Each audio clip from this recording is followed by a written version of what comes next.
Hi guys, welcome back to another episode of Mount & Blade Bannerlord. Today we're going to be looking at another board game. Now this is BaghChal, so it's the Battanian Kingdom's own board game. So if you visit any tavern in the Kingdom of Battania, you'll usually find a game host ready to play BaghChal. Now what exactly is it? We're just going to go ahead and jump straight into the game. So you have the two options, the sheep and the wolves. I'll explain both in a minute. We're going to pick the wolves.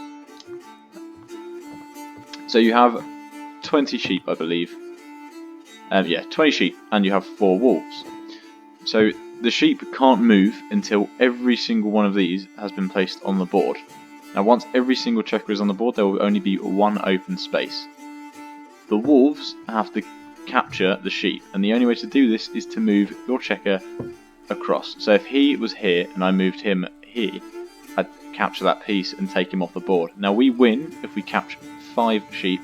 The sheep win if they block off all of our wolves. So say if they did this in all positions with the guy in the middle, we couldn't go anywhere. So yeah, you have to take out 5, they just have to stop you from playing. So ideally, the more you can take out, you can't really take out any early game, you have to be really lucky if you can. But essentially, yeah, the more you can take out before they end up with all of theirs on the board, the easier it is for you in the end. We'll go ahead and we'll move one of our pieces. The first thing that we ideally want to do is try and capture the outside board, or at least force the enemy to go there as much as possible. So you can kind of predict what they're going to do. If we go to get ready to capture that one, they're obviously going to try and block it off on the other side. But we can use this to our advantage and try and anticipate where they might move. So they're going to go ahead and do that. We could move back, but they're probably going to go here. Yep, because they want to block off that space. We can go ahead and challenge that. So they're going to put another piece of block in the other side.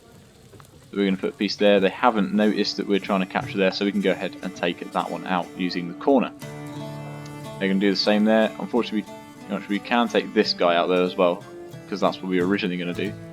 There we go. Now if we move him out of the way, we can either take 1 or 2 of these guys unless they go in the middle, which they've just done. But now we can take out that middle piece as well. So we've opened that up for us. They're going to move there, so we can take out either one of these 2. It does not matter which. We're going to go ahead and take that one out.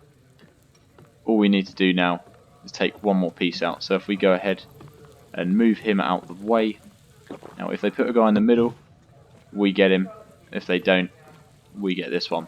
And bam, there you go. We've won the game. So it's a lot easier, I think, playing as the wolves compared to the sheep. I've only ever played as the wolves. I just find it's so much easier. Sorry, that's a lie. I have played as the sheep, and obviously you have to get all 20 down. If you lose any, it becomes very, very difficult to win. But that is the game of BaghChal, guys. It really is that simple. It's not one of the easiest games to win the betting on. Not gonna lie. The computer does struggle to make mistakes on it. Especially when you're betting, it seems that you have a much higher chance of losing. Whereas if you're just playing freely, they make a fair few weird moves, a few little mistakes that they wouldn't if you place some money down. They suddenly get a lot more difficult. But yeah, that is the game of BaghChal, guys. That is how easy it is to play. It is quite simple. But there you go. I hope that's explained some of your questions about it. So this is the Battanian game, and we're going to be moving on to all of the other board games around the world of Calradia. Probably be moving up to the Sturgeon one next. So I hope this has helped, guys. If you've got any suggestions or questions, anything like that, make sure to leave it down in the comments below.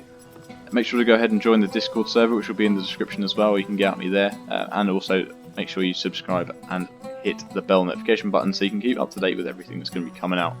We're going to be doing loads of other guides, and make sure to check out the playlist and the playthrough on Mount & Blade itself. I hope this is up, guys. I'll see you in the next one. Goodbye.